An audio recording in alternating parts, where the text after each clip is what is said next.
I get mad of Shabbos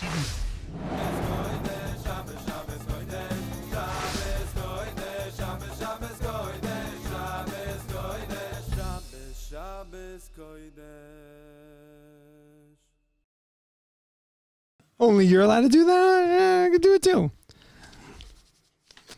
And welcome back, my dear friends, to another episode of Around the Shabbos Table. Around the Shabbos Table is a project of the Intentional Jew Podcast Network, where we're growing. We have more listeners, and we have more content. And if you go check us out on intentionaljew.com, you too can find all the amazing things that are happening there.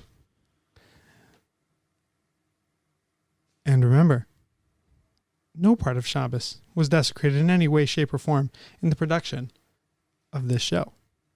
So let's get around the Shabbos table.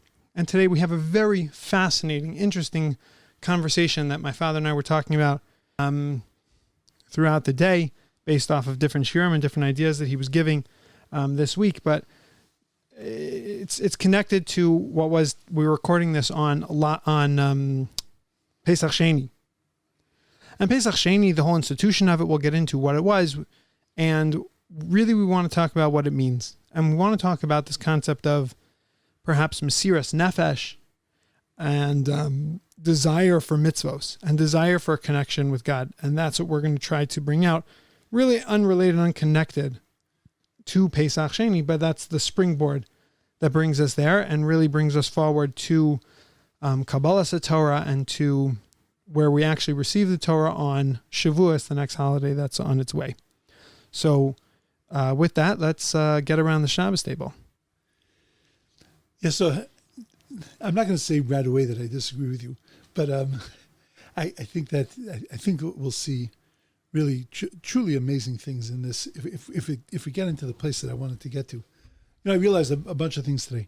We had been talking about Pesach Sheni, which we'll explain again in a minute exactly what Pesach Sheni is. And I gave a class in a seminary today, and I spoke to the students, and these are good girls, connected, interested, totally into it, and not though, and it's no tana, but just nobody had really spent any time with them on Pesach Sheni. They knew it was Pesach Sheni. They knew there was a minute to eat matzah, but they didn't realize the power behind this day, which I'm sure that most people don't realize, and that the energy that flows through the day of Pesach Sheni, and what could be accomplished without, there's no rituals of Pesach Sheni other than a custom of eating matzah, but just a little bit of thought and a little bit of resolve on Pesach Sheni.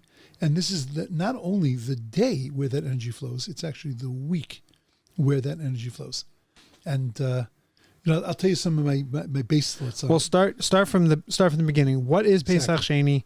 Where was it instituted? Where does it come from? Sources from the Torah, and then we'll build ourselves up into where we can go with it. Right. In the second year of being in the desert, so they were meant to keep a Pesach, and there were many people that were impure and weren't capable of keeping that Pesach, and it was difficult for them. The words that's used in the Torah is that they turned to Moshe and said, "Lama nigora." Why should we be diminished by this? Why should we lose out by not being able to keep Pesach? Which, because of that, was instituted a thing called Pesach Sheni, a second Pesach, which is an opportunity for those people that throughout history that were not able to make it to the Beis HaMikdash, to make it to the temple, because they were far away, or because they were delayed by some other thing that got in their way, or because they were spiritually impure and weren't capable of keeping the mitzvah of Korban Pesach.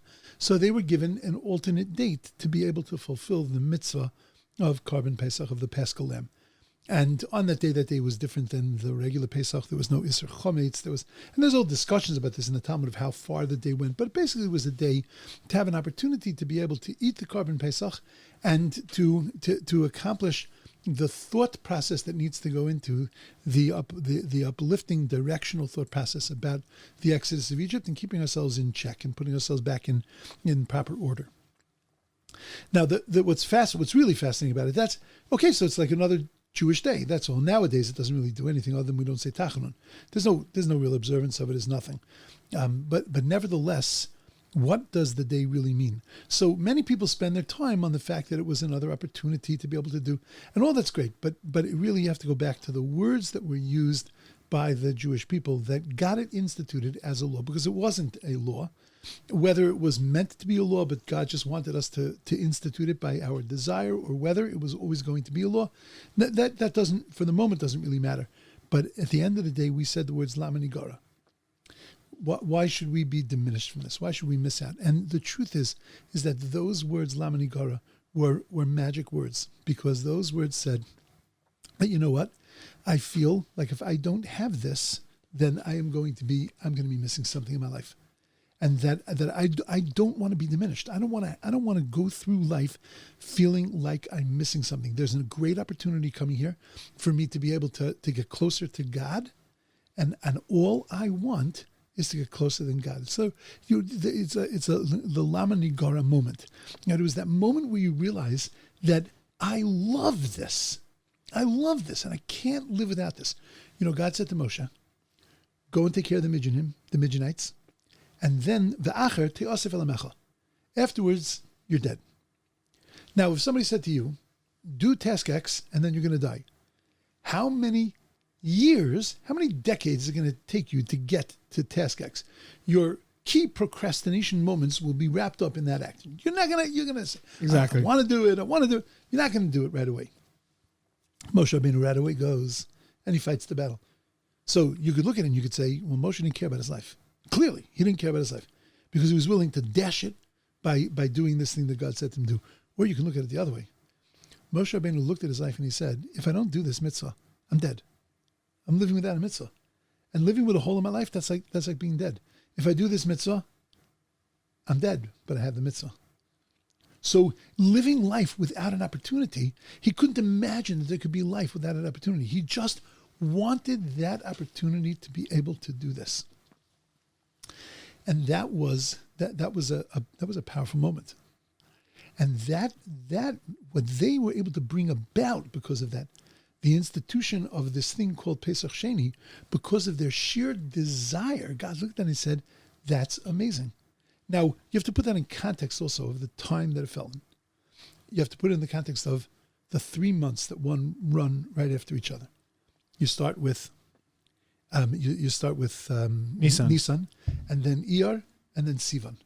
Nisan, the constellation of Nisan, is the zodiac of Nisan, is Tleh, is a sheep. Then is Ox, that's Iyar. And then you have, in the 3rd month, you have the twins. And those 3 are actually telling us the story of this period of time. We came out of Mitzrayim, we were like sheep. God inspired the whole thing. He did the whole thing. He pulled us out of Mitzrayim. And then he looked at us and he said, now you got to do something. And that was the ox. The ox is not led. Ox is not like in a flock. The ox leads. The ox has a power and a strength. And then when you have that power, when you take God's influence and it washes through you and it burns through you, so now you can become a partner with God. Now you can become a twin as a partner. And that was the giving of the Torah in the month of Sivan. We became partners with God in the continued creation of the world. And that's the power of Lama Nigara, standing on your own 2 feet and saying, no, nothing is going to get in my way. I'm going to do this. And that's what Mesiras Nefesh is. Mesiras Nefesh is that I know I have a task and nothing is going to get in my way.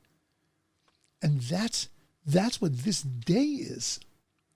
This day of Pesach Sheni, which we just say it's Pesach Sheni, no tachlin today, pass the mustard. Like it's nothing. It's everything. Because it tells us that if we're going to succeed at all in Torah, if we're going to succeed in life, we need to have these moments of Lama Nigara. If I don't do this, if I don't live this way, I'm going to be missing something. Right. I always like to get into the mindset of the Jews in the desert, the ones who weren't there, and the ones who were not unfitting to bring the Korban Pesach at that time. And they came back to Moshe and they said, Lama Nigara. So I always put myself in their shoes and I say, what were they thinking? There's a halacha in the Torah. There's a system here. The system is if you're impure or if you're too far, you don't bring. How could it be that you stand up and say, why not us? Because not you. because this is the way the system works. So there's a, like when I put myself in their shoes and I think about that, I think, how could it be that they could have asked? And then there's, the conversation as well as how could it be that then the Torah, then God makes up this new halach and this new institution of Pesach Sheni just for them. Okay, that I can separate. But just in their mindset, what were they asking for? And I like to ask this question: did they assume that the further and harder they push, then the better the halacha they'll get out of Moshe? So I think, we asked this question by V'eschanan.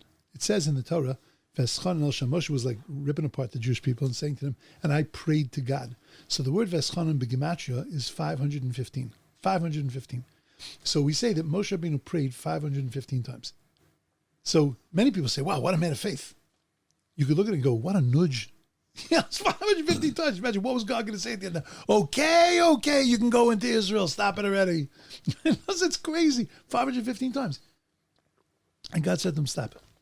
Could you say one more? I'm going to have to let you in, and I can't let you in. Because what God was seeing from Moshe was not just mere persistence. His soul was burning to be able to go into Israel to get closer to God. Now, how do you get closer than speaking to God face to face? Because being in God's land, you're in God's world, in the center of God's world. And that's where he wanted to be. And that connection that between God, the Jewish people, the Torah, the land of Israel, that's what Moshe wanted. With every fiber of his existence. What God wanted is he told these people they're exempt. You're exempt. And really, when you're exempt, you're exempt. You're off the hook. You don't get punished for it. It doesn't go on your sheet, right? On your rap sheet. That no one will ever mention it. You are pater. Einus Rachmana Patri. Even more than exempt. Even more than onus. You're totally out of this halacha. Right. You're totally out of this halacha. We see, I have to try to come back to that, but we see that when the nations of the world complain to God, and they say to God that, why don't you give us the Torah? So God said, because I know you can't do the Torah. So what do you mean we know we can't do the Torah? If you would have held the mountain over your heads, you would have been able to do the Torah. God said, not true. Even if I held the mountain over your head, you wouldn't have been able to keep the Torah. So they said, yeah, really? So God said, yeah, here, let's go. And he gave a mitzvah to the world, the mitzvah of Sukkah. And everybody went into the sukkah. The Yidden went into the sukkah. The Jews went in. The non-Jews went in. Everybody went into the sukkah. And then God takes the sun out of its sheath, and it is as hot as Gehenna times 20. It's just unbearable outside. Now, we know we have a law that says that a mitzvah partim in a sukkah, that if you're in a lot of pain, you're allowed to leave the sukkah. It smells bad. It's very cold in there. It's an uncomfortable place. You're allowed to leave the sukkah. So we all left the sukkah. They left the sukkah. We left the sukkah, they left the sukkah. We left the sukkah singing V'samachta b'chagecha, and they left the sukkah and they kicked the sukkah on the way out. God said to them, that's the proof. Now they were crestfallen. They were completely bummed out that they couldn't keep the mitzvah sukkah. So they kicked the sukkah out of frustration. They were really upset and legitimately upset. But what did that prove? That they weren't serving God. They were serving themselves. And what God wants to see is that we're serving him. So he left out any kind of solution here. It wasn't that they were going to create the solution. He left out the solution. What he wanted to teach us here, and he wanted to see from us, is, do you desire me? Or is it just that you want the custom? You don't know how to live without the custom. And when I tell you that you don't have to do it, you still have to do it because it's not really about the thing. It's really about you. You ever hear the story? It's a great point. You ever hear the stories? I tell the story 1,000 times. Gorgeous story from Rabbi Leff. Rabbi Leff says that when he was a Rav, he was in Florida, but he was a Rav, and a fellow came to see him. And he said to him, that his wife brought him in and said, my husband is 80, 90 years old, and he wants to fast. Yom Kippur. Rabbi, can you talk to him? And the rabbi found out the facts, and he said to him, you can't fast. Doctors say you can't fast, you can't fast. So look, the rabbi says, young whippersnapper, who are you to tell me that I can't fast? Says, I've fasted since my bar mitzvah every single year on Yom Kippur. So that was 70, 80 years. You're not taking this away from me. This is what I do. I fast on Yom Kippur, and you can't tell me I can't fast on Yom Kippur. So the Rav looks at him and says, can you wait here for 1 second? I need to go speak to the Gabbai. So the guy says, why don't you speak to the Gabbai? We're in the middle of a meeting. We're talking to each other. What do you mean speak to the Gabbai? He says, I have to tell the Gabbai that you can no longer get an aliyah in our shul. This guy says, why not? He says, because we don't give Ovdei Avodah Zarah, idolaters, aliyahs in our shul. I don't care if your idolatry is called Zeus, or your idolatry is called Venus, or your idolatry is called Yom Kippur. It's a murdik. Because that guy wasn't serving God.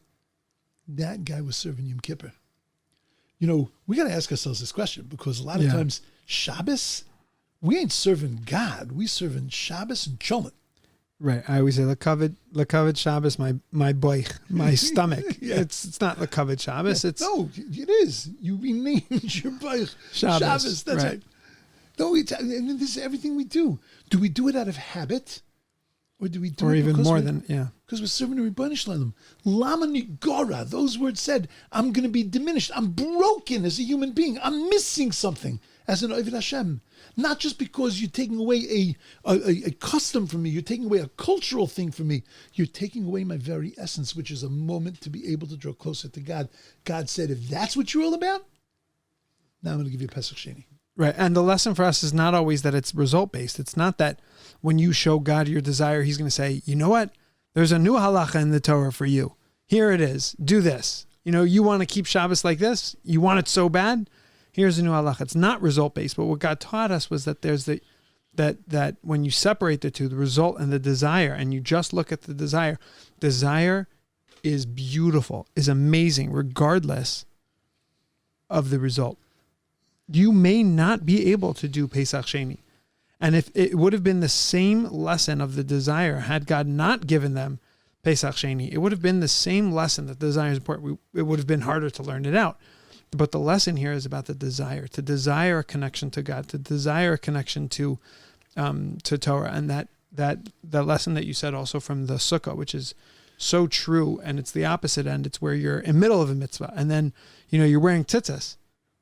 Then you realize they're invalid, and you got to pull them off. That pulling them off is just as much mekayim the mitzvah as it is wearing them, because you are not wearing a four-cornered garment without tzitzis on it. That's right. And not to be, oh no, I'm not. I'm so mad. I'm going to wear them anyways because I need to wear tzitzis. But be happy and kiss the sukkah on the way out. Kiss the sukkah and want and desire the connection to God. The same God that told me to go into the sukkah is the same God that told me to go out of the sukkah. I'm serving him no matter which way I'm doing it. But the concept of mesiras nefesh, of selfless dedication, of pushing yourself beyond your boundaries, where does that come from? It comes from that desire. It doesn't come from that punctiliousness. I have to do this, that OCD-ness, that I have to do this mitzvah, and therefore I'm meser nefesh for it, because you're going to hit a wall pretty soon. But that where you have no bounds, where you just keep pushing yourself to do, it's because you love it. And that's what we have to, that is one of our biggest challenges, to keep ourselves in love with Torah, or to fall in love with Torah, and to fall in love with God. For some people, they've never fallen in love with God. They've just gotten to the place of where they do mitzvahs and they keep going, but it's not a sense of being in love. And that's what Pesach Sheni is. Pesach Sheni is the day that we can fall in love with God, like our ancestors did, just by saying, Lama Nigar, if I don't have this opportunity, look what I'm missing. I think it's so important also as we approach Shavuos. It's the interesting, in the timeline of the Magaleh Hashanah, like how we're moving towards Shavuos. Shavuos is pretty technical in that sense that it's a Kabbalas HaTorah. You're in Kabbalah, a set of laws, turning into a nation that is now bound by these laws. You have Kafa Aleim Har Kegigis, which is celebrating the fact that God held the mountain over our heads. With all of its challenges in philosophy, how did that work? it's a covenant that we entered on Shavuos, in essence, a covenant. So almost stripped of the desire. But this reminds us, Pesach Sheni, this whole connection between Pesach Sheni, and Shavuos, and the Omer which connects it. It's reminding you that no. There is no sukkah without kissing it on the way out. There is no Torah without Pesach Sheni. There is no system that would work without the desire behind it, because a system, as a system, is only a system, and it's just a framework to get you to do certain things and certain rituals, but it's not what we're doing here. And it wouldn't exist. It wouldn't last. There's no kiyum. There's no continuity to it if it's just a structure. And our job is to be lamanigar. Our job is to infuse it with that desire. And the question there is, how? So before I get to how, look at the other end of the week. The end of the week is Lag BaOmer. So Lag BaOmer, which you don't necessarily love my explanation, but that's fine.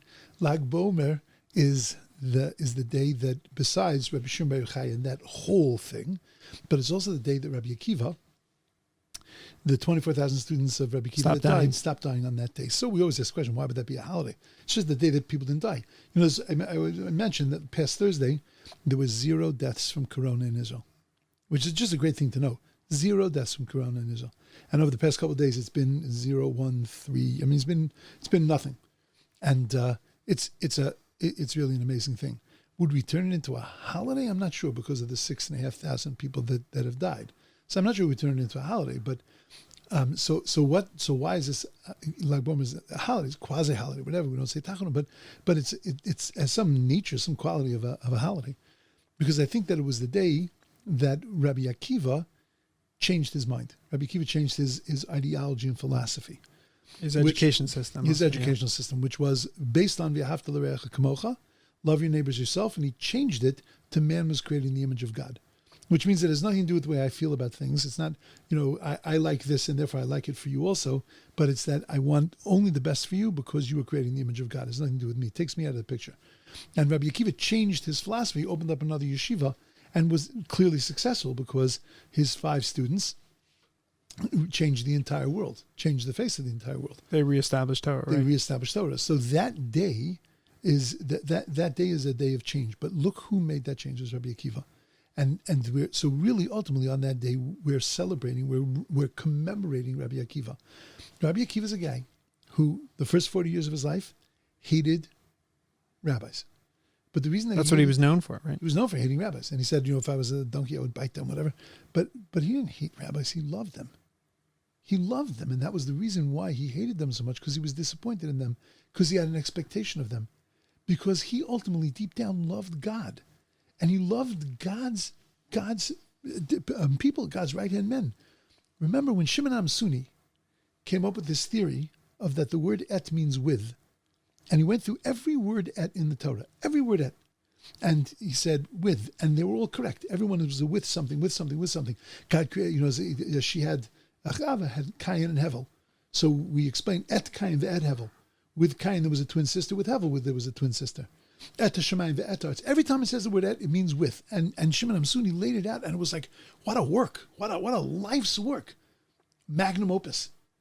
And then he got to the word, Hashem Elokechem Tiru, the Lord your God you shall fear. And he said, Et Hashem, with the Lord your God you shall fear. That's it. I'm done. Made a mistake. Can't be true. Who could you fear with God? And what does Rabbi Akiva say to him? Comes on Rabbi Akiva and he says to him, no, Es Hashem Elokechem Tiru means the Rabbah says Tamid Chachamim, to include the Torah scholars. Because the Torah scholars are our very life's breath. They're a very, very foundation of everything. Our Torah scholars are our guides, our leaders. Rabbi Akiva was in love with rabbis, in love with Torah and its leadership and its system. The first 40 years of his life, though, he was disappointed by it because he loved it so much. To love something, this is going to ultimately answer your question. To love something, to desire it, you have to understand it. You have to understand it, not for what it does for you, but for what it is. And with that, you have to be able to look in to the center of things. Rabbi Akiva walks past a rock and he sees water dripping on a rock. And Rabbi Akiva says, holy cow, the water on the rock is like Torah in my head. And if the water can penetrate a rock, Torah can penetrate my head. Let me go to yeshiva. Now, how in the world did Rabbi Akiva get from water dripping on a rock? What about the hundreds of people saw it, that saw it, walked past it, and said, "Son of a gun! Isn't that amazing? The water's leaking on the rock, making a little hole there. Ooh, somebody better fix that because call a plumber." Right? People looking at it, and they saw it, they knew it, but they didn't look at what water means. They didn't look what a rock is. They didn't internalize anything, and therefore it did nothing for them. Rabbi Akiva had this incredible ability to see into the center of everything. And if you don't have that ability or desire to see into the center of things, then you can't recognize their value. If you can't recognize their value, you'll never desire them. You'll never have, your soul will never pine away from them, away for them. That's where Lama Nigara comes from, because I understand its value.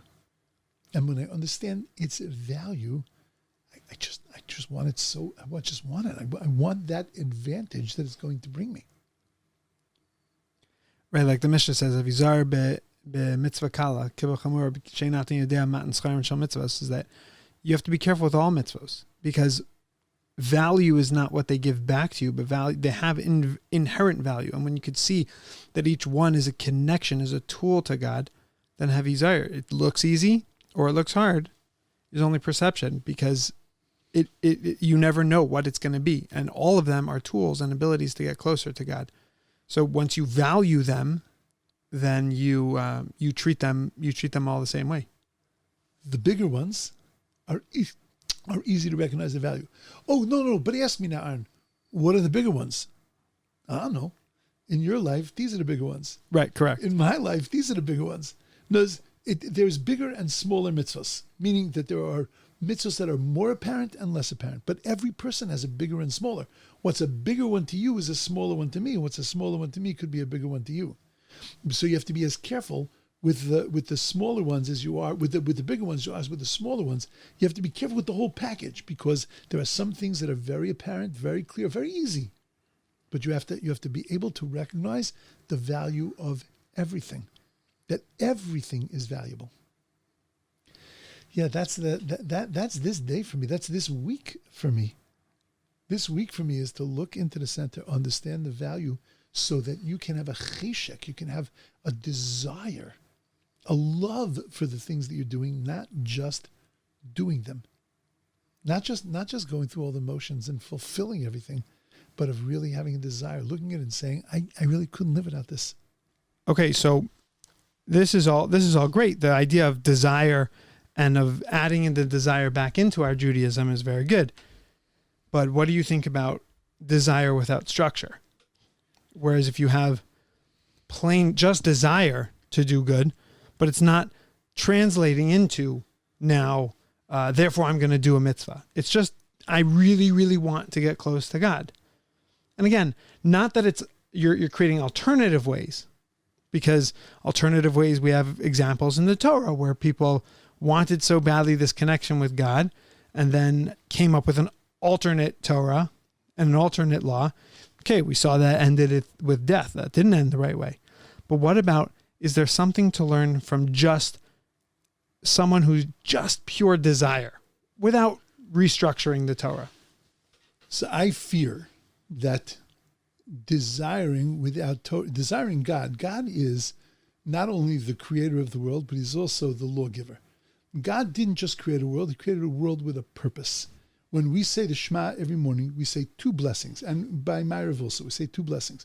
One blessing is on the creation of the world, right? Yotzar Ma'oros, and the other blessing is on Torah.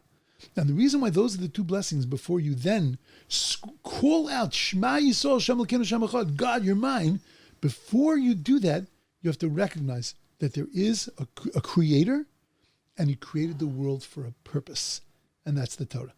So if I only recognize one of those, God, you're my creator, right? And I love you as my creator.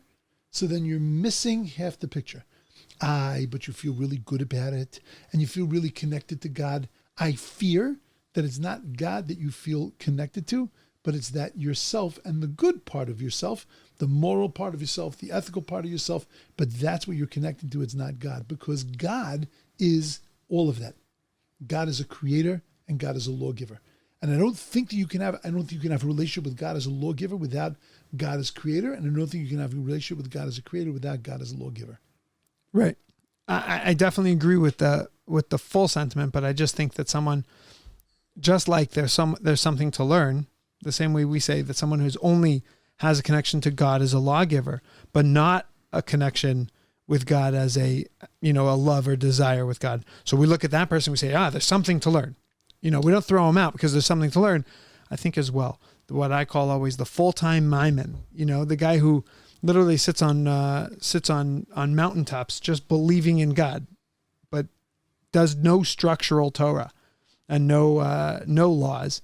So I think there's something to learn from that. I think living in the balance of the two is the perfect place to live. But I think that you can look at that person and gain insight into what does it mean to love God? What does it mean to have a relationship with God?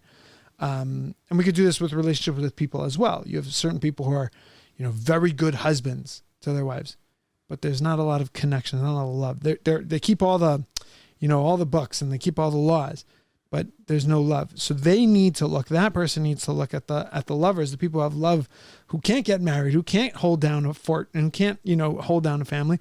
So there's something to learn from those people that you can infuse into your life. But I think that there is something beautiful about the person who loves without structure.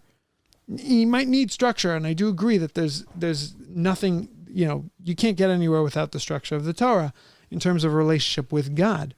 But in terms of a desire for God, and that's almost what we're learning here from the Pesach Sheni guys, is that there was a desire.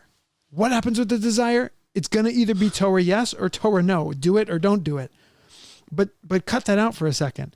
Just the desire to desire this connection of God with God, is important. I think even in my own life, I desire to do something that I shouldn't, and now I can't because God told me I can't, but I have desire to do it. I have a desire to do something that I'm pater from, the same kind of thing. It's important to have that desire, even though I know the answer is don't do it, but you infuse the desire in all the parts of your life, and then you can start getting to the structure of the Torah. That's what I think the answer to how do we infuse our life is just untie that box. We keep a little box of desire all tied up because we're scared of it. Because once you start desiring, then you be careful because you can't desire these things. You can't desire what your friends have. You can't desire your friend's wife. And there's certain desires in the Torah that are illicit, that you're unable to access. So I think we're scared of those, and therefore we put all desire, even the desire to put on our tefillin, even the desire to do good things, and I think we put them all in this box, tie it up twice, and then put it somewhere. So I think you have to unlock it, all desire, and then control it. Yaakov goes to meet Esav. He sends him a message. Im Lavan Garti. I lived with Lavan. Garti. Gimel Resh Tuf Yud. If you take that and anagram it, it's Taryag, 613 mitzvahs. So he was sending a message to Esav. Im Lavan Garti. V'taryag mitzvos shamarti. I lived with Lavan, kept 613 commandments. V'lo lamadati mimasa v'roim. I never learned from his bad ways. The way that most rabbis learn it is that what he was saying to him is that, dude, don't touch me. I'm good. I'm powerful because I just lived with a lovin' for all these years, and I kept frum. I kept my 613, and I didn't learn from his bad ways. But then there was one bold rabbi that came along and said, no, it was a lament. Im lovin garti, I lived with lovin. V'taryag mitzvah shemarti, I kept all 613 laws. But I didn't learn from his bad ways. I didn't learn how to have hislavus, how to have a fire to what you're doing, how to desire what you're doing. Now, he was desiring nonsense. He was desiring idolatry, but he was desiring it, and I didn't learn that from him. Now I know you love me Because even though you disagree with me fundamentally, you can give me a vart to power my entire thought process. Yeah. Now I know you love me. Right. I do. But I do disagree with you a little bit. I do disagree with you a little bit because the fact that I don't know if you disagree with me fundamentally. I think you disagree with me practically because you think it's a slippery slope and it's hard to open up desire. That's right. What would that look like for a Yaakov Avinu to learn and take the Ma'aseh Arayim, the bad things that Esav does, and turn them into good? I mean, that's a craft. That's crazy. And you're sitting there with the garbage and you're pulling out the good things that were. So what I'm afraid of, I'm sorry, but what I'm afraid of is that when you look at a Jewish guy who's got all this desire and he's sitting in, kumbayaing up the yang, oh God, it's so great. I'm worried. You look at it and you go, that is awesome, because it has no encumbrances, it has no legalities, it has no boundaries. I can just feel God, and I think that that's a dangerous alternative. That alternative doesn't exist. I think I agree with you. You have to go in knowing the concept of Ein ben chorin ela mish osek b'Torah. Right. Only somebody that learns Torah is considered a fully free person. A fully free person. There's no freedom by casting away the yoke of heaven and the yoke of the law. Right. And this relationship with the lawgiver, that's not freedom. Right. Freedom is keeping a structure.